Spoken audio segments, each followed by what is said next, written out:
Hey guys, Barrett here. Welcome back to another video. Hope you're having a great day. Today, we're talking about the wind, how to handle it, how to play in it, how to understand it.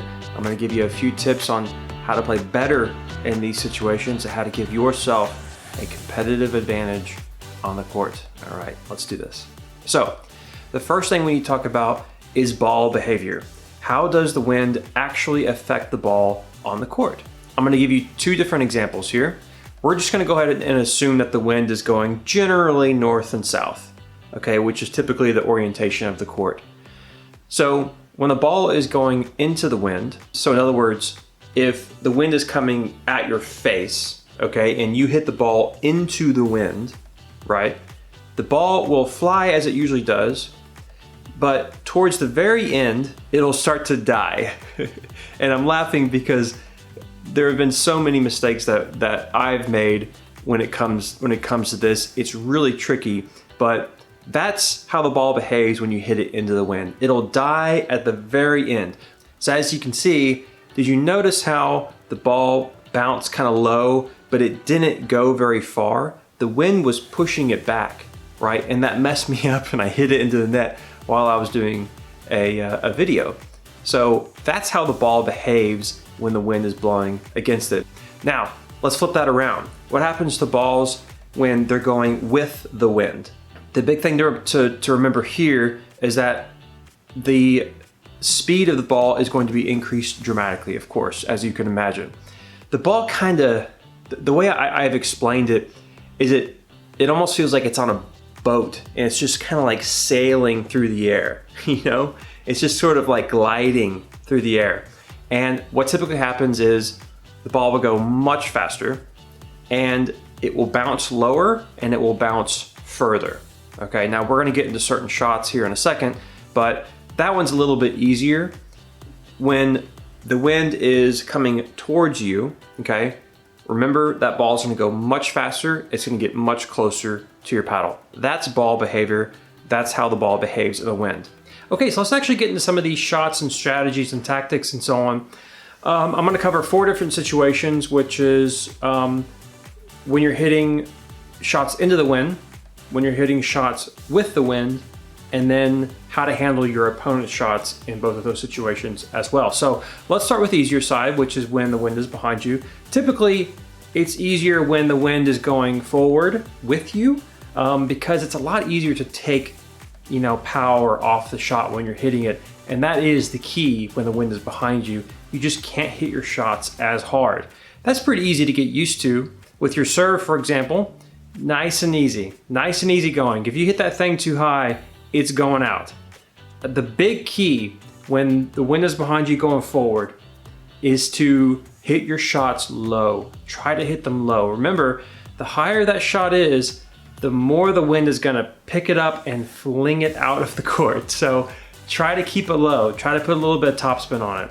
Third shot drops, same exact thing. You don't have to hit it very hard. Now when it comes to your opponent's shot, this is when it gets kind of weird. Because remember, when the wind is behind you, that means that your opponent's shot coming towards you are going to die early, okay? So when that happens, like as an example, when your opponent's return serve is coming over, since the wind is blowing against it, it's going to stop short and bounce low.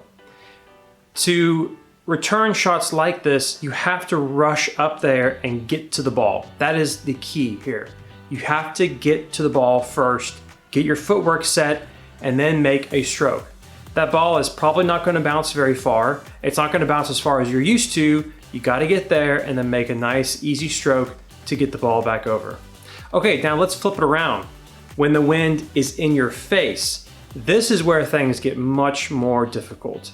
So when you're hitting balls with the wind in your face, you have to hit them a lot harder than you're used to. Now, this is unnatural for us pickleball players because we're taught to hit things softly with finesse and so on. We're never taught to hit the ball very hard, right? So when we have the wind in our face, we have to force ourselves to hit the ball much harder than we're used to. This is especially the case for a third shot drop. In reality, when you're doing a third shot drop, if you've got a lot of wind coming in your face, it basically becomes a third shot drive. Basically, I get to hit the shot much harder.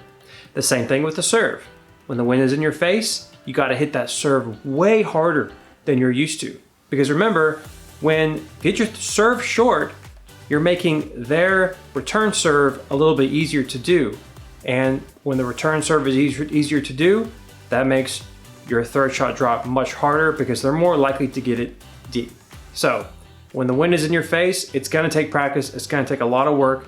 Hit that ball much harder. Have confidence in yourself, trust it, and you'll be good to go. Okay, so when it comes to your opponent's shots, when the wind is coming into your face, this is where things get really tricky and very difficult. The reason is because that ball is gonna come fast, it's gonna come hard, low, it's gonna bounce low and bounce forward. They can be very difficult to return, especially on the serve. So if you're playing against someone who has a very hard serve and it's low and it got topspin on it, you have to give it room. You gotta back up off that baseline and you gotta give it room, okay? So remember, the wind plays a big factor with this kind of stuff.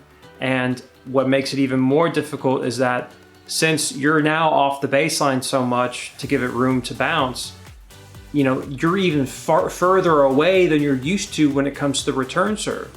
And the last thing you want to do is give your opponent a short return serve, because then that makes their third shot much easier, right? The third shot's supposed to be the hardest shot.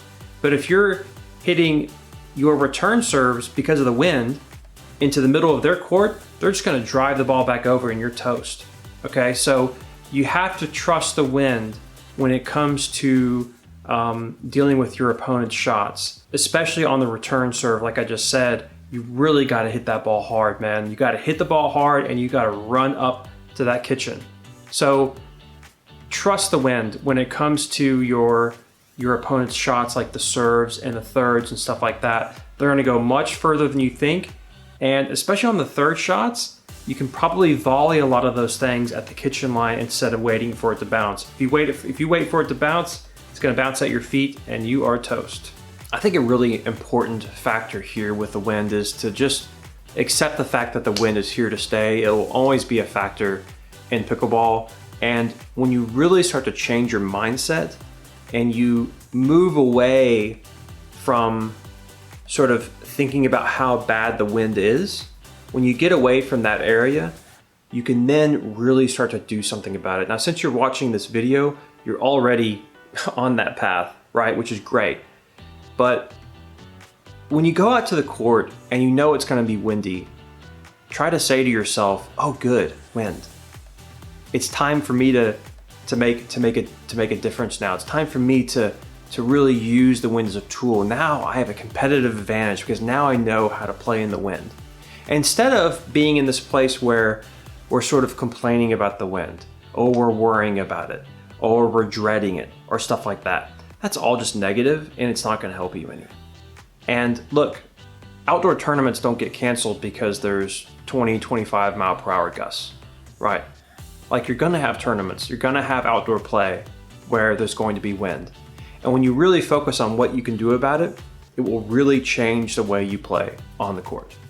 So guys, I hope this was helpful. Thank you for stopping by. I really appreciate it. Feel free to subscribe down below. Hit that little notification bell. It'll just email you whenever I upload a video. Thank you guys again. If you want to check out more, you can go to pickleballkitchen.com. You can also find my podcast, the Pickleball Kitchen Podcast. We have 63 episodes. That is on iTunes. Anyway, guys, once again, thanks for stopping by.